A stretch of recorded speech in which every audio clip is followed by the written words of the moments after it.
I want to look in connection with the conversion of Paul. Let's do one more thing in Galatians 1. So hold your finger in Acts. We'll come back to Acts and look at the farewell speech to the Ephesian elders. But I want to look at Galatians 1, verses 13 to 24. The reason being that when you're looking at Paul's opponents, they are well known to him both by virtue of their constant presence in the midst of his ministry, but also because he was, at least could have conceivably been in sympathy with them. So in his ministry, the people that bedevil him the most are people whose, let's say, theological perspective he could understand rather well, right? Not because Paul was inside the church as they are Judaizing, but because the intense commitment to what Paul will use uniquely as a noun in the New Testament, Judaism, is one that he wants himself shared. But he does not agree that it has a place in his current way of life in Christ.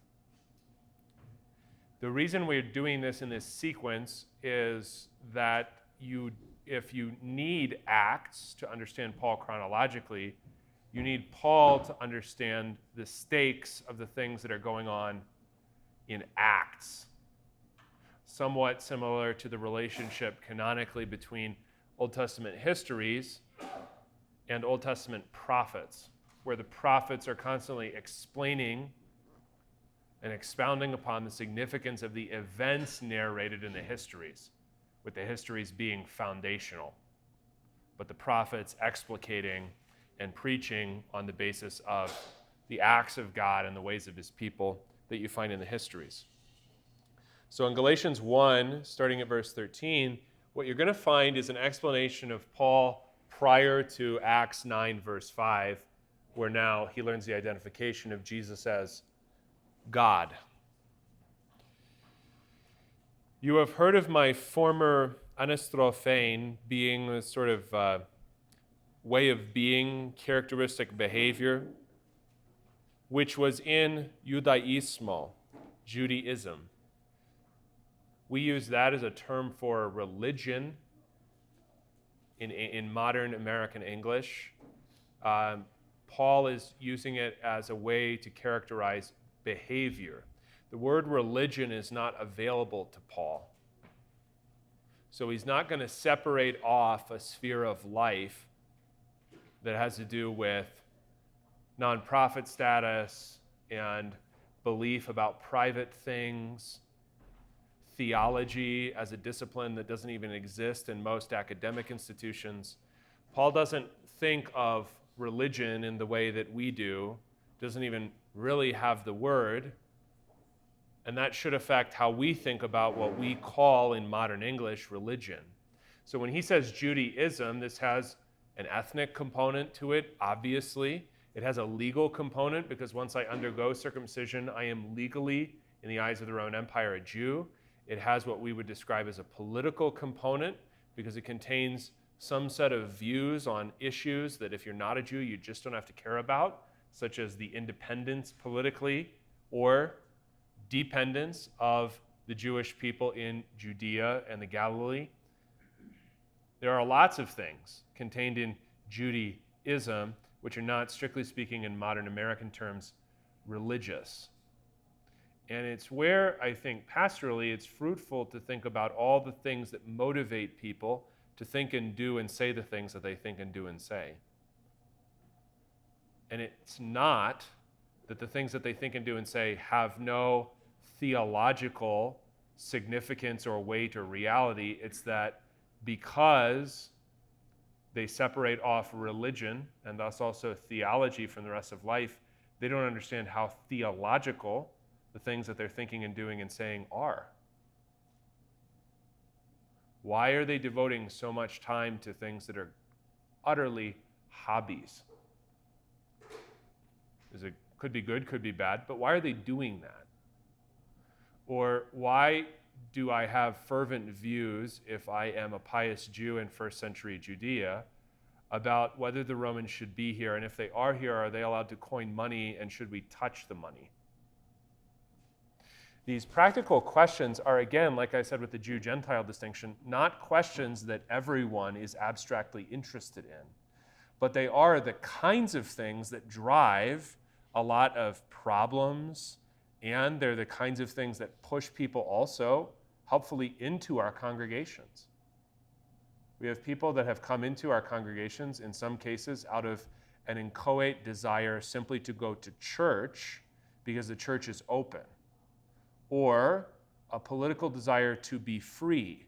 We don't have to baptize everything about that simple political desire to be free. It could be good, it could be bad, but it is, and I need to understand that if I'm preaching to people. So all of these issues, and this is why I find the history of the first century so fascinating, help me understand how complex the people are with whom Paul is dealing. And also the complexity of former way of life in Judaism, because there's a lot in there. There are political commitments he doesn't have to have any longer, and on which you will find the New Testament silent. Should the Romans leave Judea? Jesus, Paul, etc., do not care. That indifference really bothers people. It upsets them. When the coin is brought to Jesus and Jesus says, well, it has Caesar's head on it, so give it back to Caesar, that's an indifference to money and to the political question involving Caesar, which would be maddening if you were somebody that wanted him to come down on some side of the issue. But he just doesn't care, and that upsets people too. So former way of life in Judaism, so that kath hyperbolein, by way of hyperbole, I was persecuting the church of God and was seeking to destroy it. And while I was doing those things, verse 14, I was proekopton ento judaismo. I was cutting ahead in Judaism beyond many of my, let's say, contemporaries or those who are similarly aged in my generation. Now, he uses a word in the next clause that I think gives you a sense of Paul's politics. I was abundantly or exceedingly zealous for the patrikonmu paradoseon, the, Mark 7, the traditions of my fathers. The political word is zelotes. That's not a word that you're going to use lightly. If I say, hey, I'm running for president of the Missouri Synod and I want to make the Missouri Synod great again, that has a political connotation that probably in 200 years people are going to have trouble understanding, but right now everyone knows what I'm kind of pulling on when I say that. Zelotes is not a word that I think anyone is using lightly in first century Judaism. It's a word that indicates that I want to kill people who are making Judea less Jewish or Judean. I want to kill them. I may not be willing to kill them publicly, as the Sicarii are necessarily, but I want to kill them because it pulls on the story of Phineas. Phineas is the example of what you do when you have political problems. You take a spear and you run it through the foreign woman and also the degenerate Israelite who is causing her to be here and sympathizing with her, and you end the problem by killing the people who are causing the problem. He was zelotes. So it gives you a sense that Paul is willing, not every Pharisee is actually like this, but Paul is willing to seek a politically violent solution to Israel's problems. There's a book that I really love. So this comes with an even stronger recommendation for the light that it sheds on certain things, not specifically to Paul. By an Israeli, his name is Doron Mendels, Mendels, and it was in the Anchor Yale Bible Reference Library. but they only printed it once and they don't reprint it. So it's from 1992, so you can get it cheaply. It's called The Rise and Fall of Jewish Nationalism. And it is about things like this. What are the politics? What are the historical stakes of certain stray phrases in First Maccabees or Galatians? So, really great book. Just get it used. Get it on Abe Books. Don't pay Jeff Bezos any more money than he's already getting paid by virtue of manipulating taxation. So, okay? So just get it used, and it's a good book. But I think this explains Paul's actions. If he is a zealot, then that is why he is willing to kill people and to see people be killed. Okay? Because if you think about it, if you're willing to see people be killed, you are at a political position. We're kind of there with a lot of people in the United States, but you're at a political position where you're not really interested in the preservation of the status quo anymore. Okay? You may not all want the same status quo, but you're willing to see it just overturned, right? Because the upheaval, and I think this is really what's behind Romans 13. I don't think Romans 13 is about Paul waiting for Caesar to tell him what to do in his daily life, because that's just not even on the table in the ancient world. They don't have facial recognition technology. They don't know what you're doing all the time. They don't care. They're not regulating your personal behavior on a daily life basis. Romans 13 is about the fact that it's better to have somebody who is upholding something, because otherwise, see, the opposite of Romans 13 is not being too obsessed with your freedom. The opposite of Romans 13 is anarchy. Those are the stakes.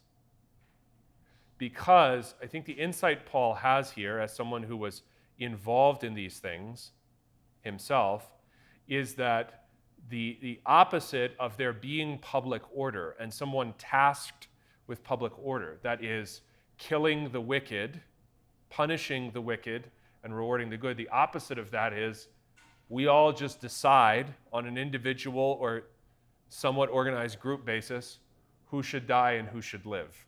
That's the opposite. Because if you think about it historically, that's what Paul grows up with. He grows up in a restive province of an empire that has little understanding or sympathy with why the province is so restive. That's where he's raised. So, his understanding of what government might be for is going to have to do with preserving order rather than just having anarchy all the time. So, this is where I think, and we had no public political discussion in any church that I heard of about what is wrong with Portland, Oregon. The entire discussion was about why we should close or not close our churches. That discussion needed to happen, but I think Romans 13 is mostly about why Portland, Oregon is a total mess. And it's not really about, not even ever on the cards, that Paul's going to stop having church or something, which obviously he doesn't, even though his religion is per se illicit. It has no legal standing in the Roman Empire, partly because it has no ethnic component and no sponsor, as I said, Mithraism did with the Roman army. He's a proclaimer of an illicit religion. It's not a big deal. He doesn't care about that. He does care if people are killing each other, which is what he himself used to do. So I think Romans 13, classic, just gets yanked out of context. No one's that interested in exegesis, unfortunately. So they don't really care that Paul said all of these other things and had all of these other relationships to the government. So, you want to talk more about Romans 13 while I'm there before I go back to Galatians? You good for right now? All right, let's go back to Galatians. So I was exceedingly zealous, okay, but God was pleased. Okay, this is the combination of, on a human level, on a horizontal level, there is confusion, there is violence, there is dismay. This is the case before Paul's conversion, as also after Paul's conversion. Because on a human level, there are beatings, there are stonings, there is the being let down through a window, there are the people that don't support you, there are the people that speak evilly of you, That's daily life. On a divine level, there is God's good pleasure. So, here's what I'm doing on a horizontal level, but on the vertical level, on a vertical, let's say, axis, it pleased God who set me apart from my mother's womb. That's Jeremiah. That's Old Testament prophets. Set me apart from my mother's womb and called me for his grace, on account of his grace, through his grace. He was pleased to do what? To reveal, to apocalypse to me, apokalypsai, his son, en emoi. That's a really, en is kind of the squishiest preposition in Greek. But let's say that it is that he is pleased to reveal to me his son. It's simplest in English. So that I might evangelize him, that is, proclaim in a public gospel form among the nations. So the Son is revealed to Paul that he might be revealed to the nations, to the Gentiles, the ethnics. Okay. I did not immediately I did not go up to those consulting with flesh and blood. Okay. And I did not go up to Jerusalem to those who were apostles before me, but I went into Arabia and again returned to Damascus. Now, where Arabia is a very, because we have all week, I will go into this. There are three different possibilities. The least likely is what the Romans called Arabia Deserta, which is most of the Arabian Peninsula. More likely, but I don't think right, is Arabia Felix, happy Arabia, that is the little strip along the coast where humans can actually live on a full-time basis. That's where Muhammad is from. Okay. The likeliest, and it would be why he would get in trouble in Damascus, would be what's now called Jordan, but what at the time was called Nabatea, because the Nabateans controlled Damascus or have influence over Damascus, and it's why he's in trouble with Aretas when he's in Damascus. So why would that be called Arabia? It's because in an indistinct way, this happens, let's say this happens in America. I tell you somebody's white, all right? He's white. Is his name Pilsudski or is it Thompson? Is his name McConnell or is it Bingenheimer, right? So white doesn't tell you a whole lot. It just tells you that he's not black or not Asian or something, right? Arabian is this same kind of inexact thing. So they live in the desert. They're Semites. We don't really know much about them. That's Arabian in the ancient world. So I think in this case it's specifically Nabateans. And so he goes to Jordan.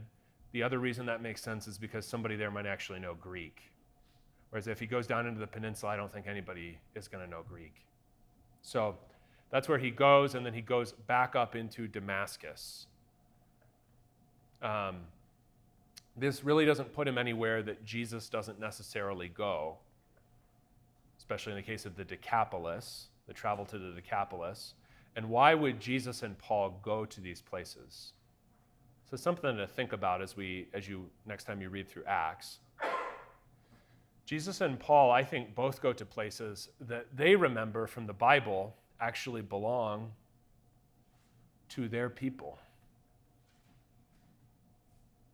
These are the Transjordanian regions settled by the 2.5 tribes. Okay. Now, why exactly he goes there? Politically, he's a little safer. Jerusalem doesn't control that area. So on a very practical level, I think that's the immediate reason. But the travel plans are not, I think, themselves utterly random.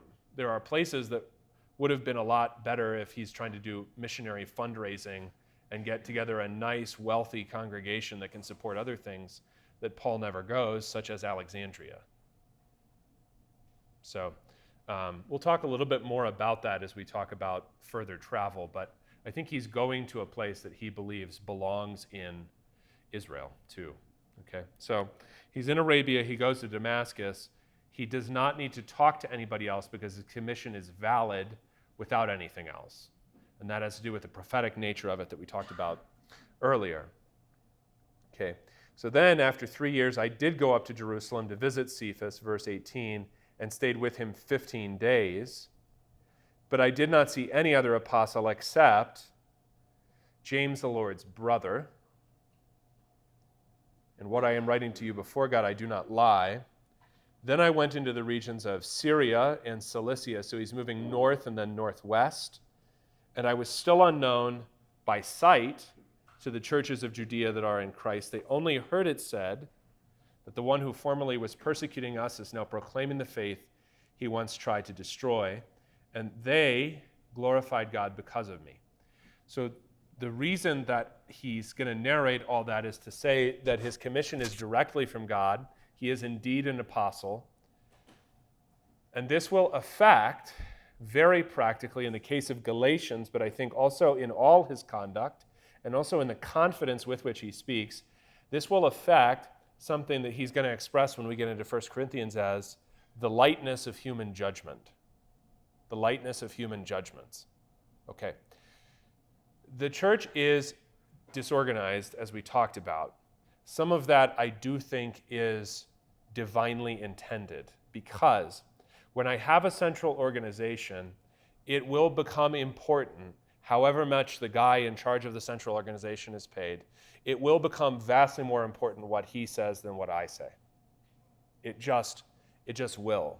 That's how human organizations work. It doesn't objectively have to have always been the case, but if in my time and place, the guy in charge of the centrally organized thing is in charge, then if he says it, that's how it goes. Jesus does not actually commission something that is going to be centrally organized, except in its message. But the polity is never centrally organized. He sets up a group of men who are intended to, but most of whom don't actually, if you read Acts carefully, disperse. They're supposed to go out. The unity that they have is a doctrinal unity. It is a unity of message, but it is not a unity of travel or of funding or of organization. The organization that you do find in Acts appears to be ad hoc and local, such as Antioch is going to send out Paul and Barnabas because Antioch seems to understand that actually the word of the Lord is supposed to go forth. But Judea will develop, instead of any mechanism to send missionaries, Judea will instead, they will invent a chain of command where James is clearly in charge and where they figure themselves, at least unofficially, to be in charge of other congregations, because other people have to come to Jerusalem and explain to Jerusalem why what they're doing and who is in their churches is okay with Jerusalem. That movement is the opposite of Jesus' intended movement for the church. Jesus' intended movement is always, as you see really also in the mandate given to Adam, constantly outward. Fill the earth. Now it's proclaim the gospel to every creature. Constantly outward. No specific organization or methodology provided. Just go. Jerusalem, the church, gets the same sort of organizational structure that Paul has with the Sanhedrin. Jerusalem is the center. When you physically leave Jerusalem, you will be, at one time or another, physically reporting back to Jerusalem. The dynamic is the same for the Sanhedrin as for the Jerusalem church. That will really only be altered by the persecution that scatters the Jerusalem church and causes them to become multiple churches in Judea, right? So the divine will is not thwarted, but there it can only be fulfilled through persecution because they aren't going anywhere. They really are camped out. I'll take Brian first and then. So I think I have a question, first of all, about timing. Yeah. I mean, it's clear from the evangelists and the Gospels that they are preaching, like we said, that centralized message that's supposed to send the people out, which would have been at variance with what's happening in Jerusalem. Maybe at the time when these documents are being, when the evangelists are working and writing, and I mean, so that tension is hard for me to understand, where you have the church drawn together by a message that's opposed to exactly what they're doing outwardly, right? I mean, it's awkward, but it's. You would expect, especially since many of the the more learned scholars out there will talk about the scriptures being, the documents reflecting the life of the church at the time. But in some ways, that can't possibly be true because Jesus is obviously, like you said, pushing them out, whereas they're forming a bishopric around James. Yeah, exactly. Because I think that the issue here, and this is a question sort of about power in the church at any time, right?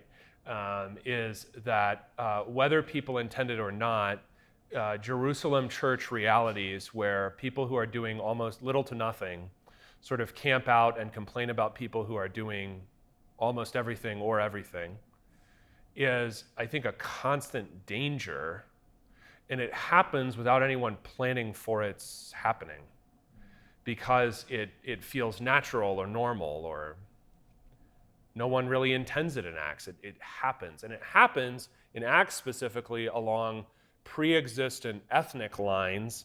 That doesn't have to be the case. Let's say I have an ethnically homogeneous church somewhere, then maybe it exists along class lines, right? So James has, presumably in his letter, ethnically homogeneous churches in Judea.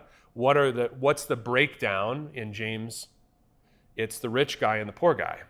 So we'll find a way to fragment, and it doesn't mean that those things are unreal or that Christianity is trying to dissolve the ethnicities or redistribute all income so we don't have rich or poor.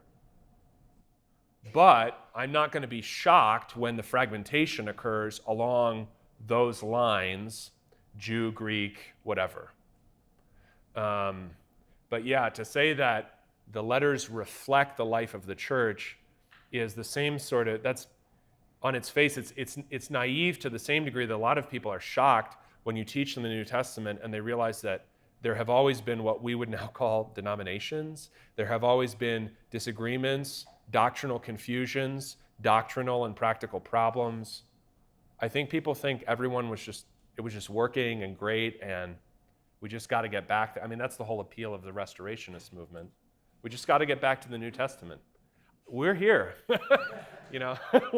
it's happening, it's going on. Jared, go ahead. What do you make then of the significance, extra biblical material that puts all the apostles' martyrdoms outside of Jerusalem?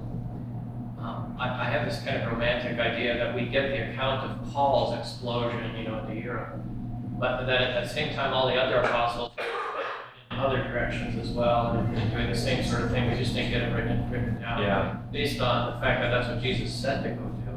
And number two, because they seem to have been all over the place when they died.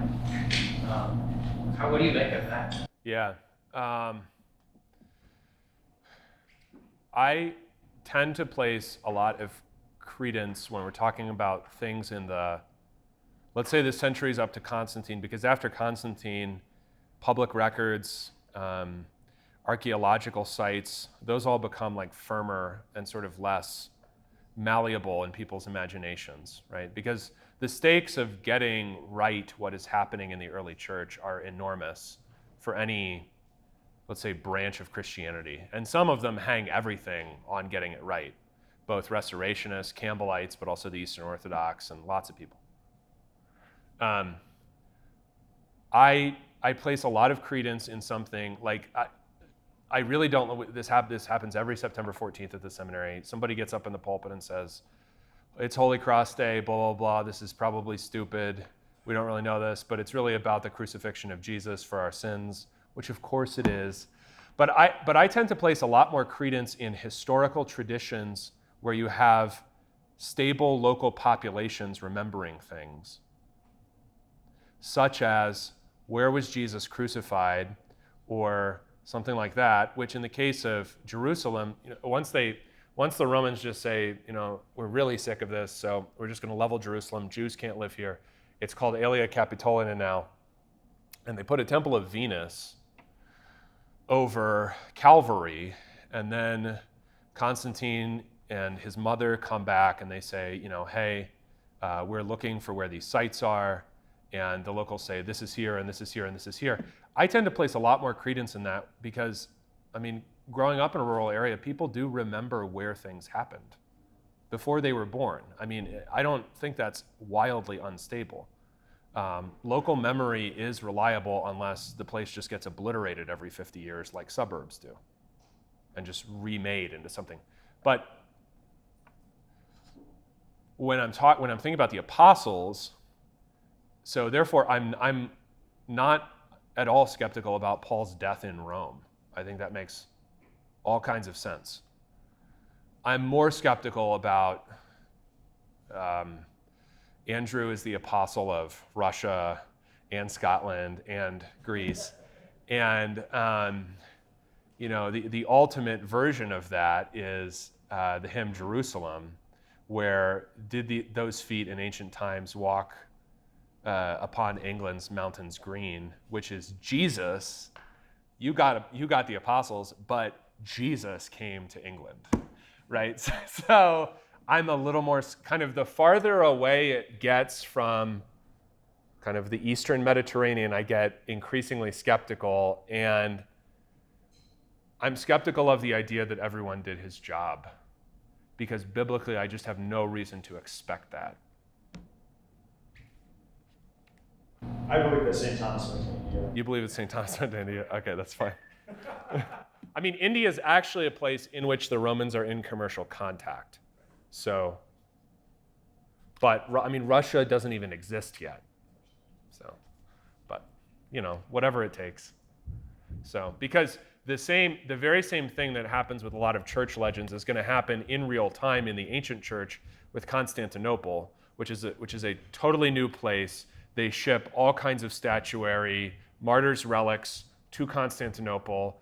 The bishopric becomes enormously important within a single lifetime, and then gets to tell everybody what to do. And now it's in charge of an entire sort of wing of Christianity.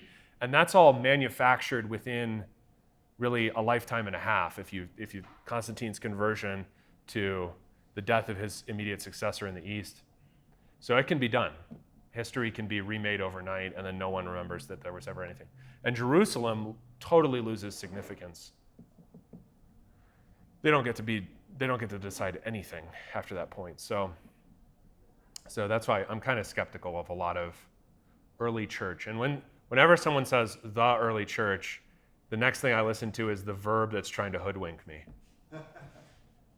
So that's where I'm at there. Yeah. All right. Okay. Anything else? All right. So go a little bit more in Galatians 1. We're going to stop at noon. Do we have to sing at noon? Is that what's happening? We don't have to.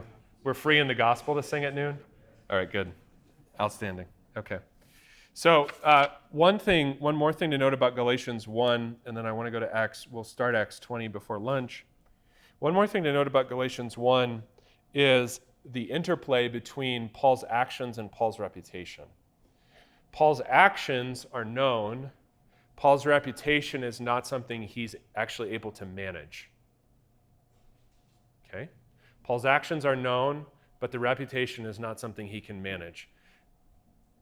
I think a lot of guys get miserable being pastors because they're trying to minutely manage their reputation, even, let's say, within their congregation.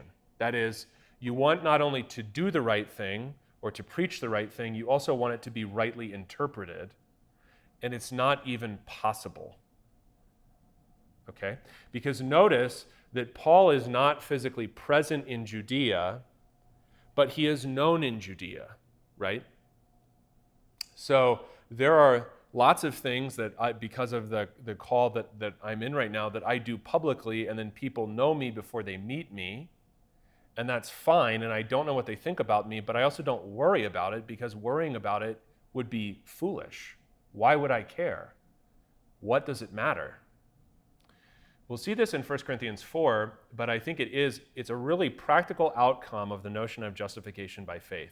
If I'm actually justified by faith in a God who worked out my salvation and chose me before the foundation of the world, the judgments of people who didn't do anything like that and really know, relative to that God, nothing about me, it's not that I don't care because I just don't care about them and I'm just misanthropic. That could also be true, right? But that's not why I don't care. I don't care because it simply doesn't matter. His judgment and his plans and his election are really all that matter. Really. The rest of it is very, and the word that Paul uses in 1 Corinthians 4 is telling here, are very light. They weigh nothing to me. Okay? And again, it's not because of some sort of misanthropy. So if someone in the congregation doesn't like me, okay, that's fine. The reasons for that could be theologically substantive. They could just be they don't like my voice or they don't like how I present.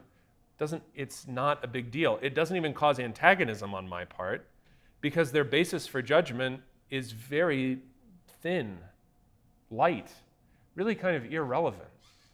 Okay?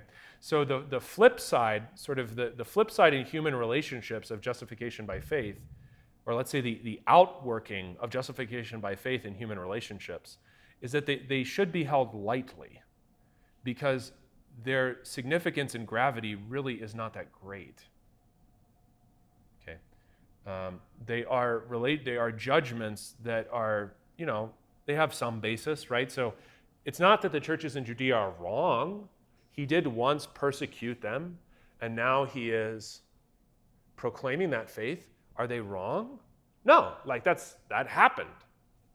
But those same churches are going to, when they hear about the conversion of Gentiles and also Paul's eating practices and basically replay of Jesus' ministry, he's eating with unwashed hands with unwashed people.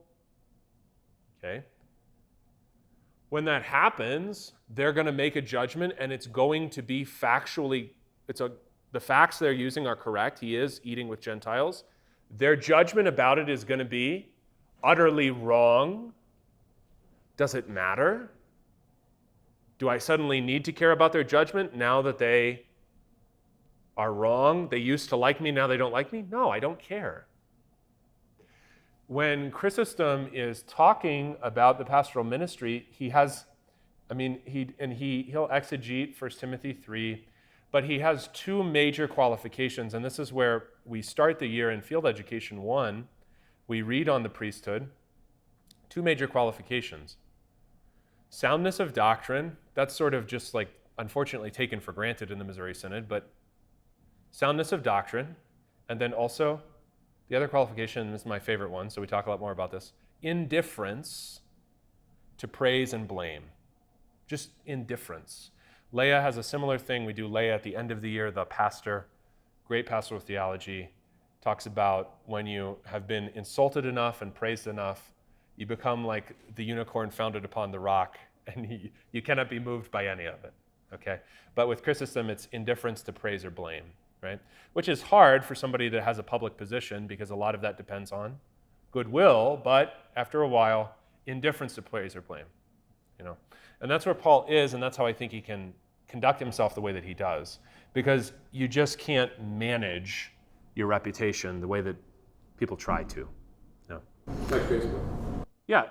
I think social media is simply an exaggeration of this problem that everyone has always had, which is not just that you want to do or say the right thing, but that you also you want it to be interpreted the way that you yourself interpret it, because we are extremely harsh with other people and charitable with ourselves, generally speaking.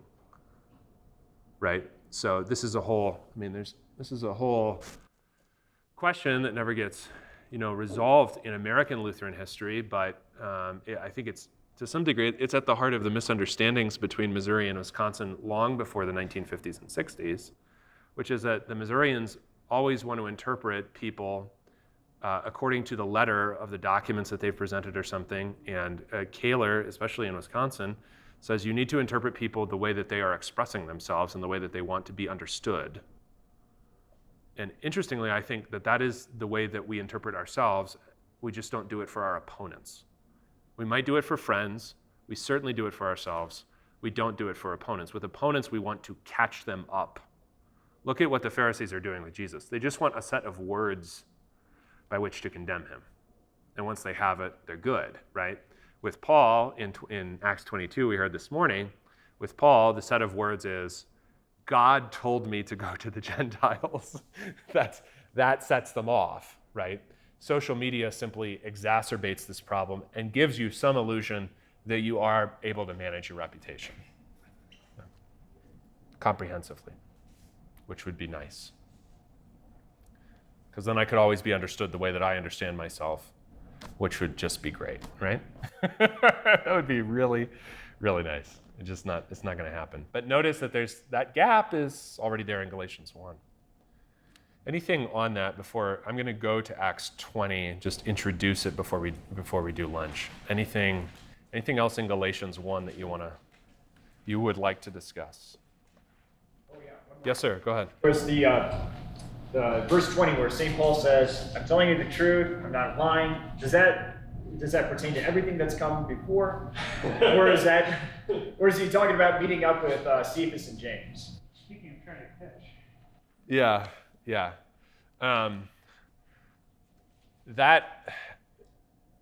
That sort of like oath formula is Paul. I think it's pertaining to the meeting, that he really didn't need to check with them, and so really, whether you believe me or not, here's what actually happened. Yeah. Because it may seem incredible to people, because the idea that you could be involved but not be anxious to please or anxious to check with them is hard for them to understand. Yeah.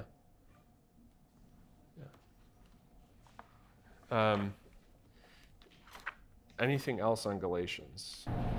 Well, he is Yeah, go he does seem to be responding, doesn't he, to half-truths or lies that are being told about him in Galatians. I mean, that's obviously why he's reading. So almost every argument he's making is to counter some claim that's being made about him. Right. And the claim must be that he's not really an apostle, or if he is, he doesn't come authorized or something like that. So he is. So in some ways, he is managing his reputation here. Yeah. So, and that's a good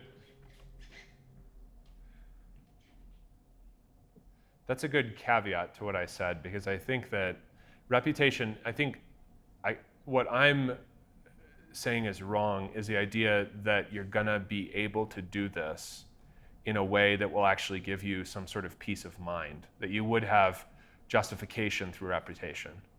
But the idea that you're just gonna let falsehoods be spread without response, because that's the bigger thing to do, is not scriptural. Paul does respond to falsehoods. Yeah. Sometimes legally, but also in this case ecclesiastically. Yeah. The distinction there is, I think you're right, he probably doesn't care so much what people personally think of him.